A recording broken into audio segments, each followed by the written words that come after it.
नमस्कार दर्शकों, जैसा कि आप जानते हैं कि हर बार हमारे साथ स्टूडियो में फेस टू फेस के इस अंक में कोई ना कोई नई शख्सियत रहती है।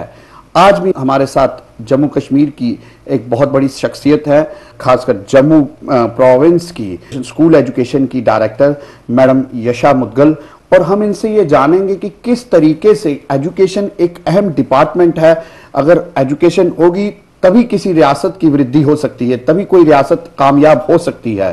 तो इसी चीज़ों को डिस्कस करने के लिए आज हमने इनको स्टूडियो में इनवाइट किया और हम इनसे ये जानेंगे कि किस किस तरीके से, क्या विजन है इनका कि एजुकेशन डिपार्टमेंट को और अच्छा किया जाए और वास्ट किया जाए और आज इंटरनेट का युग है उससे जोड़ा जाए।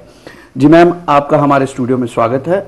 मैम, सबसे पहले मैं आपसे ये जानना चाहूँगा कि जैसा कि सब जानते हैं कि आईएएस करना कोई खाला जी का घर नहीं, एक बहुत बड़ी पढ़ाई है, उसको पढ़ के यहाँ तक पहुँचा जाता है और आपने इस मुकाम को हासिल किया और आज आपको मौका मिला।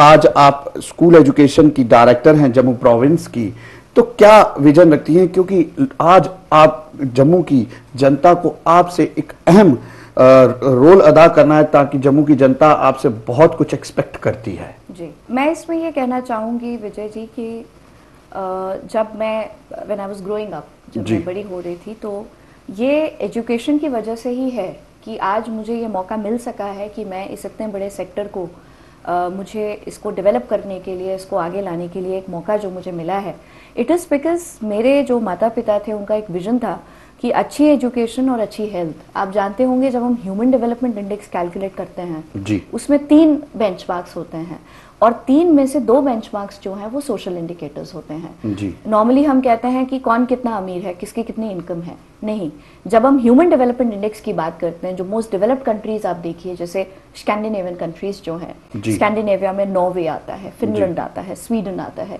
दीज आर द कंट्रीज जिनका ऑनेस्टी इंडेक्स सबसे हाई है, हैप्पीनेस इंडेक्स सबसे हाई है। आप देखेंगे इनका ह्यूमन डेवलपमेंट इंडेक्स सबसे हाई है। Why? Because human development indicators जो होते हैं वो 3 होते हैं, हेल्थ, एजुकेशन एंड आपका परचेजिंग पावर पैरिटी या पर कैपिटा इनकम, जिसे हम कन्वर्ट करते हैं। तो हेल्थ में लाइफ एक्सपेक्टेंसी जो है एक इंडिकेटर है, कितने साल कौन से देश में किसकी उम्र कितने सिटीजन्स की रहती है। एजुकेशन का इंडिकेटर वहाँ की जो लिटरेसी रेट है, स्कैंडिनेवियन के मैक्सिमम कंट्रीज की जो लिटरेसी रेट है या European countries, it's above 95% to 100% के बीच में वहाँ पे होती है। तीसरी जो आती है वो होती है इनकम, यानी कि income is not necessarily linked to human development, it's part of human development. जो हमारे सोसाइटी का बिल्डिंग ब्लॉक है, बेसिक ब्लॉक है, वो एजुकेशन है। दूसरा जो बिल्डिंग ब्लॉक है वो हेल्थ है। अगर आपकी हेल्थ अच्छी है तो आप पढ़ाई भी अच्छी मेहनत से कर सकते हैं। जब आपको कोई मौका मिले, जैसे आज अगर मुझे एजुकेशन में मौका मिला है, and if I am not good in on my health indicators, I will not be able to put in that much of hard work. तो आप समझ सकते हैं अच्छी एजुकेशन और अच्छी हेल्थ का कितना इंपॉर्टेंस है। जी, मेरे माता पिता का आशीर्वाद कह लीजिए, ब्लेसिंग्स ऑफ द ऑलमाइटी। जैसा कि आपने कहा, आईएएस की पढ़ाई करते वक्त मुझे रियलाइज होता है कि अच्छी एजुकेशन की कितनी ज्यादा इंपॉर्टेंस है, खासकर हमारे कंट्री में, बीइंग अ डेवलपिंग कंट्री। आज मुझे ये मौका दिया गया है, एक बहुत अच्छे विजन के साथ इस वक्त स्टेट गवर्नमेंट काम कर रही है और उसी विजन को आगे बढ़ाने के लिए, स्टेट गवर्नमेंट की पॉलिसीज को आगे बढ़ाने के लिए मैं काम कर रही हूँ।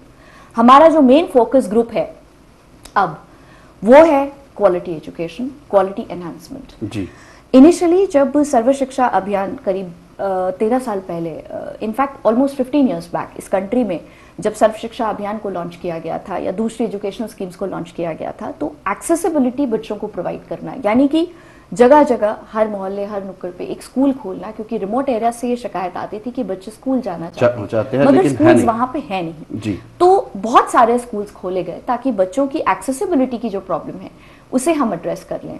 उस वक्त ज्यादा एम्फेसिस था infrastructure improvement and quantitative aspect. जी, opening more number of schools, providing more number of teachers, resources को स्ट्रेंथन करना, बिल्डिंग्स जहां पे बच्चे बैठ के पढ़ सकें, other kind of infrastructure.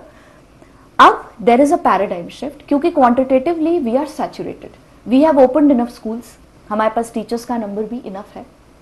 Now the paradigm shift is towards quality, क्योंकि ये रियलाइज किया जा रहा है कि अब एक्सेस कंपोनेंट पे काम करना हमें बंद करना है और हमें जो अब हमारे स्कूल्स एग्जिस्टिंग हैं उनमें हम किस तरीके से क्वालिटी एजुकेशन दें ताकि हमारे स्कूल्स में बच्चे जो हैं वो अपने आप को एक बहुत ही काबिल सिटीजन बना करके, एक काबिल इस देश का नागरिक बना करके प्रेजेंट कर पाए, ये हमारा अब फोकस है। जी मैम, एक अहम सवाल इसी से जुड़ा हुआ है। जैसे आपने कहा कि एक अच्छा आप करना चाहते हैं स्कूल्स के अंदर, तो अब एक चीज़ अहम देखने को मिलती है, जो हमारे जम्मू कश्मीर रियासत की जनता है ये जानती है, खास जो आप रिक्रूटमेंट करते हैं उसका जो लेवल है एजुकेशन का बहुत हाई होता है और फैकल्टी जो है वो बहुत अच्छी रहती है, लेकिन फिर भी हमारे गवर्नमेंट स्कूल्स का रिजल्ट इतना अच्छा नहीं आता, उसका क्या कारण है? देखिए, इसमें मैं किसी को भी इन पर्टिकुलर ब्लेम नहीं कर सकती, क्योंकि ये एक बड़ा कॉम्प्लेक्स इशू है। पहली बात तो आप ये देखें कि direct comparison of a private school with a government school justified ही नहीं है। जी। प्राइवेट स्कूल हमेशा, ज्यादातर जो आपके बहुत नामी ग्रामी प्राइवेट स्कूल्स हैं, वहां पे आप देखिए वो हालांकि प्राइवेट स्कूल्स भी मेरी एजुकेशन का ही पार्ट है, मैं उनको अपने ही साथ पार्ट लेती हूँ, क्योंकि of course they are very much under the government. क्या हमारे पास वहाँ इंफ्रास्ट्रक्चर की कमी है, इक्विपमेंट्स की कमी है, क्या चीज है जिससे? Resource wise government schools are better equipped than private schools. चाहे आप ह्यूमन रिसोर्स की बात करें, चाहे आप फिजिकल इंफ्रास्ट्रक्चर की बात करें। आप मुझे रूरल एरियाज में, आप कभी किसी प्राइवेट एकेडमी में जाइए और आप देखिए किस तरीके से वहां पे जो है पीटीआर जो हमारा बहुत ज्यादा पॉजिटिव है। हमारे जम्मू कश्मीर में खास तौर पे मेरे पास हर 15 बच्चे के लिए एक टीचर है। That is the kind of PTR I have, जो प्राइवेट स्कूल्स के पास नहीं है। बिल्कुल सही। तो उसमें आप स्कूल्स का नंबर अगर कंपेयर करेंगे तो जम्मू डिवीजन में मेरे पास जो मेरे 7.5 लाख बच्चे इस वक्त प्राइवेट स्कूल गवर्नमेंट स्कूल्स में पढ़ रहे हैं, उनके लिए मेरे पास 12,000 स्कूल्स की अकोमोडेशन है। हर बच्चे को एक इक्वल प्लेटफॉर्म मिले, तो हम बच्चे के सिलेक्शन प्रोसेस को डिस्क्रिमिनेट नहीं करते। हमारे यहाँ एवरेज स्टूडेंट भी होगा, ब्राइट स्टूडेंट भी होगा, स्लो लर्नर भी होगा। हम अपने स्कूल में एक इंक्लूसिव एजुकेशन का, जो कि आरटीई की मैंडेट भी है, राइट टू एजुकेशन में inclusive education is a very important part, जहां पे हर तरीके के बच्चे को एक लॉन्चिंग पैड मिलता है। आप देखेंगे एवरेज रिजल्ट नेचुरली, जब एक मिक्स्ड ग्रुप होगा, average result will be comparatively less. लेकिन अगर आप टॉप नॉच रिजल्ट्स को कंपेयर करें, आप देखिए गवर्नमेंट स्कूल्स कितनी सारी पोजीशंस हमारे बच्चे लेते हैं। तो हमारे पास बच्चों के टैलेंट की कमी नहीं है, हम डिस्क्रिमिनेट नहीं करते। That is one reason. Second reason is, though we have a highly qualified staff, we have a problem of a skewed PTR. Skewed PTR means शहरों में there is a glut. There are too many teachers for less number of students. Rural areas में बच्चों का number ज्यादा है और teachers का number कम है। उसके भी बहुत सारे कॉजेस हैं। लोग, क्योंकि फार फ्लंग एरिया है, जम्मू में खास तौर पे ऑलमोस्ट 70% मेरा जो एरिया है दैट इज फार फ्लंग। आप किश्तवाड़ लेंगे, डोडा लेंगे, रामबन लेंगे, आप रियासी लेंगे, आप रजौरी पुंछ लेंगे, बड़े दूर दराज के इलाके हैं जहां पे जो वर्क फोर्स है उसको जाने में कुछ परेशानियों का सामना करना पड़ता है। इसको हम रैशनलाइजेशन के प्रोसेस के द्वारा स्ट्रीमलाइन करने की कोशिश कर रहे हैं। जी। यस, आई क्या इसमें भी कोई ट्रांसपेरेंसी ला रहे हैं? बिल्कुल। जो हमारी ट्रांसफर पॉलिसी है, नई जो ड्राफ्ट ट्रांसफर पॉलिसी तैयार हुई है, वो एजुकेशन की वेबसाइट पे दी हुई है, डिपार्टमेंट की, एडमिनिस्ट्रेटिव डिपार्टमेंट की वेबसाइट पे भी है, डायरेक्टरेट की वेबसाइट पे भी है। उस पे हमने कमेंट्स भी इनवाइट किए हैं। जो हमारे ऑनरेबल पब्लिक रिप्रेजेंटेटिव्स हैं उनको स्पेशली अपील की गई है बाय आवर ऑनरेबल मिनिस्टर कि आप इस पॉलिसी में, ये ड्राफ्ट है, इसमें आप जो भी सजेशंस, रिकमेंडेशंस, जो आप एडवाइस देना चाहते हैं, दैट इज मोस्ट वेलकम। आज जो युग है वो इंटरनेट का युग है। बच्चे आज इंटरनेट पर सर्फिंग करके पढ़ाई करते हैं, हर चीज करते हैं। तो क्या हमारे इन स्कूल्स में ऐसी कोई फैसिलिटी नहीं होनी चाहिए जिनसे बच्चों को इंटरनेट की अवेयरनेस आए? आपने बहुत ही अच्छा सवाल पूछा और मैं बहुत खुश हूं कि आपने ये सवाल पूछा, क्योंकि इस फील्ड में हम बहुत एक्टिवली काम कर रहे हैं। आई वुड लाइक कि आपके चैनल के थ्रू ये चीज हाईलाइट होनी चाहिए। जी। हमने अपने कुछ स्कूल्स को मॉडल स्कूल्स में कन्वर्ट करने का डिसीजन ले लिया है। जी। जो हमारे कुछ हायर सेकेंडरीज होंगे वो बनाए जाएंगे मॉडल स्कूल्स, और उनके जो फीडर स्कूल्स हैं, उनके आसपास के एरियाज के जो हाई स्कूल्स हैं, जो मिडिल स्कूल्स हैं और जो प्राइमरी स्कूल्स हैं, उनको हम एक क्लस्टर कॉन्सेप्ट के बेसिस पे डेवलप करेंगे। जी। इंटरनेट और ऑनलाइन एजुकेशन की फैसिलिटी मॉडल स्कूल्स में प्रोवाइड की जाएगी, और धीरे धीरे कैस्केड करके, क्योंकि स्कूल्स का नंबर बहुत बड़ा है, आप समझ सकते हैं, there is a resource constraint, उसको धीरे धीरे हम सब जगह एक्सटेंड करेंगे। मगर फिलहाल मॉडल स्कूल्स में इमीडिएटली हमने स्मार्ट क्लासेस का कॉन्सेप्ट, ऑनलाइन एजुकेशन का कॉन्सेप्ट हमने लॉन्च कर दिया है।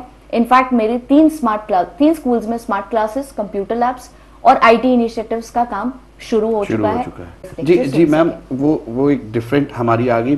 मेरा मानना ये है कि जिस तरीके से आज की डेट में बाहर की स्टेट्स ने अडॉप्ट किया है स्मार्ट क्लासेस का, फॉर एग्जांपल जैसे कि हम लोग 8th 9th 10th से ही कॉम्पिटिटिव एग्जाम्स की तैयारी शुरू कर देते हैं, तो हमारे जम्मू कश्मीर में भी बड़ा स्किल है, जम्मू में बहुत स्किल है बच्चों में। तो क्या उन बच्चों को, जो क्रीम बच्चे हैं, उनके लिए कोई एक ना स्कूल बना के वहाँ पे स्मार्ट क्लासेस की उनको वो दी जाए, ट्रेनिंग दी जाए, अच्छे लेक्चरर्स को ला के उनको बताया जाए, अवेयर किया जाए हर सब्जेक्ट के मुताबिक, तो क्या इस पे भी कोई काम चल रहा है? मॉडल स्कूल्स का जो कॉन्सेप्ट है वो सिर्फ खाली एक स्मार्ट क्लास का कमरा खोलना नहीं है जी। Model school will be a temple of learning. Model school will have club systems जहां पे बच्चे की all round personality development, co curricular activities को हम बहुत ज्यादा प्रमोट करेंगे, ताकि कल को जब बच्चा इंटरव्यू फेस करे तो नर्वसनेस ना फील करे, उसमें एक कॉन्फिडेंस बिल्डिंग हो, उसका पर्सनालिटी होनिंग हो। इसके अलावा best of the faculty will be provided to these model schools. उसके अलावा जो टॉप 20% परफॉर्मर्स होंगे उनके लिए will be starting in these model schools only special coachings। वो तो मेरे ख्याल से अगले 1-2 हफ्ते से ही आप देखेंगे कि वो हम शुरू कर रहे हैं, ताकि जो स्पेशली पोटेंशियल बच्चे हैं who have the potential of achieving great heights in the field of academics, उनको हम special coaching from the best of our lecturers हम दिलवाएं। इसके अलावा जो हमारा बिलो सबसे निचला जो 20% जो हमारे स्लो लर्नर बच्चे हैं या जिनको इंटेंसिव एजुकेशन की जरूरत है, उनके लिए रेमेडियल क्लासेस या इवनिंग क्लासेस का कॉन्सेप्ट हम through out the division, Jammu division हम स्टार्ट कर रहे हैं। In fact through out the state start कर रहे हैं, but I can speak more on behalf of my division, Jammu division. तो वो चीज जो आपने बात की वो एग्जैक्टली इसका मॉडल स्कूल का कॉन्सेप्ट है। मैम बहुत अच्छी बात आपने बताई, क्योंकि ये हमारे दर्शक आपकी बातों को सुन रहे हैं, वो दर्शक होने के साथ साथ पेरेंट्स भी होंगे और आपकी बात को सुन के उनको लग रहा होगा कि कुछ हमारी जम्मू कश्मीर, खासकर जम्मू प्रोविंस में कुछ चेंजिंग आने वाली है स्कूल एजुकेशन में, क्योंकि आप जैसी काबिल ऑफिसर जो है इस कमान को संभाले हुए है। समय की नज़ाकत को देखते हुए एक अहम और आखिरी प्रश्न आपसे ये पूछूंगा कि 11th-12th बच्चों की एक ग्रोइंग एज होती है, और उसमें आज की डेट में देखा जाए तो जो युवा पीढ़ी है हमारी, यही हमारा फ्यूचर है, लेकिन ये नशे की तरफ बढ़ रहा है। तो स्कूल में भी कुछ ऐसा अवेयरनेस कैंप होने चाहिए जिनसे बच्चों का, क्योंकि यहाँ 11th-10th से ही 10th-12th से ही बच्चा जो है वो बढ़ना शुरू होता है आगे, तो उनको इतनी इन चीज़ों की अवेयरनेस दी जाए कि ये चीज़ें बिल्कुल हमारी सेहत के लिए, हमारे परिवार के लिए और खासकर हमारी सोसाइटी के लिए खराब है। तो ऐसा कुछ किया? बच्चे को एकल्चरेशन देना, बच्चे को अच्छी आदतें, अच्छे मैनर्स सिखाना, ये एक होलिस्टिक प्रोसेस है। इसमें खाली ऐसा नहीं हो सकता कि आप बच्चे को बोलें कि बेटा तुम्हें रोज खाना खाने के पहले हाथ धोने चाहिए क्योंकि आपके हाथ में बहुत सारे जर्म्स होते हैं, या बेटा आपको सिगरेट नहीं पीनी चाहिए क्योंकि ये आपकी लंग्स को हार्म करता है। बायोलॉजिकली एक्सप्लेन करके how it affects your lungs, carbon इकट्ठा हो जाता है, अल्टीमेटली लंग कैंसर हो जाता है, एंड अल्टीमेटली आपकी लाइफ जो है वो सब्सटैंशियली रिड्यूस हो जाती है। वहीं पे पता लगा टीचर जो है वो स्मोक कर रहा है। Are we setting the right example? We are not. तो क्या ऐसा कुछ आपके द्वारा नकेल लगाया जा रहा है कि कोई भी टीचर, कोई भी प्रोफेसर, कोई भी लेक्चरर जब उस प्रेमिसेस के अंदर एंटर करे, अगर वो कुछ ऐसा करता भी है तो वो उस प्रेमिसेस के अंदर बैन होना चाहिए? जी, we are taking out an order जिसमें पब्लिक प्लेसेस में तो smoking in any case banned है। जी, now school is very much a public institution, so automatically banned है। बट इस पॉइंट को स्ट्रांगली ड्राइव होम करने के लिए we are declaring all our schools as no smoking zones. Smoking in a school is prohibited by law in any case because it's a public institution. अब हम उसको एक specific order के जरिए जो आपको कहते हैं, हम उसको और एम्फेटिकली लोगों को ये बताना चाहते हैं कि वहां पे नो स्मोकिंग जोन का साइन लगाया जाए हमारे हर स्कूल में, ताकि हर टीचर को ये पता रहे कि स्कूल के प्रेमिसेस के अंदर मुझे स्मोक करना अलाउड नहीं है। जी बिल्कुल सही। मैडम, आपका हमारे स्टूडियो में आने के लिए और दर्शकों को ये सब चीज़ों से अवेयर करवाने के लिए बहुत बहुत शुक्रिया, धन्यवाद। दर्शकों फिर हाजिर होंगे फेस टू फेस के अगले अंक में, तब तक के लिए धन्यवाद।